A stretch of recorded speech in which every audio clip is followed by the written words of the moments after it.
Hello, I'm Mike. I'm here to talk about faith in action. I've got three things I want to say about faith. One is that faith is the natural state. The second is that faith is dynamic and living. And thirdly, that it involves risk. So to explain this a little bit more, I'll just say that at the moment, I trust you're sitting comfortably. I trust, in fact, to none of you are particularly violent people, that you might take offence of what I'm going to say and come up and hit me. I'm trusting that this building is safe to be in. I'm trusting that my family are safe. I'm trusting that that there's not some terrible event about to happen that's going to dominate us. We're trusting in all sorts of things all of the time, and we cannot do otherwise because we don't know what is going to happen. We don't know what can happen and what will actually be the future. I don't even know if I'm going to live for the next hour. None of us do, So in the state where we cannot know what is and what will be, we trust, and we trust what our beliefs, what we believe to be true. So trust is, if you like, is the natural state of being. We can't do anything else but live in faith. If I quote from this book here, Quaker Folk and Practice, which is our collection of sort of combined, or part of it is a collection of wisdom that we've collected. Charles Carter in 1971 says, "True faith is not assurance, but the readiness to go forward experimentally without assurance." We just don't know. Faith is dynamic, living. When I grew up, I borrowed the beliefs. I borrowed richly the clothes of belief of the people around me, my family.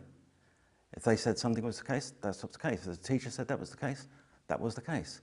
But of course you have experience, you have knowledge, new knowledge, you have reasoning, and so what you believe changes. It must change, and it will go on changing. Your faith, that is to say, your trust in your belief, will also change as you go forward in your life. The two things stay together. Faith is belief enacted. It is the expression of that belief.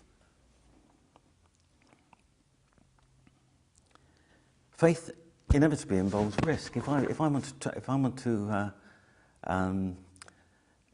let my daughter out at night, as she's wont to do, I sometimes want to know who's she going to be with and where's she going to be. And I'm making a judgment about that. And when she was younger, that was probably the time when I felt most vulnerable. Was the 14-year-old daughter going out for the evening, as it were, and not knowing, well, I've got to give her freedom and everything and all that sort of stuff, But like all parents, you go through the agonies of where is she and how is she, and that. You make those decisions on the basis of your understanding of her and her friends and the situation that she's in and so on. And so inevitably you take a risk. And you take a risk at all sorts of things. There are many things that we've left undone now that if we didn't think we were going to live for another hour, we would have done. It's a lot like that. So what have I concluded after all of this sort of spiritual exploration? Because I've had a lot of time, sort of at the early part of my life in the church, and now a lot of time amongst Quakers. And my sort of spiritual faith, if you like, is that there is a positive energy, a sort of a light or a direction that if you follow it, it will challenge you. And it will also support you in those challenges. As you respond, so it will support. That's my experience. That's an interpretation of my experience. There's all in experiences in interpretation, but I've put myself to test, and I've felt supported in taking on things that were a kind of a big risk for me.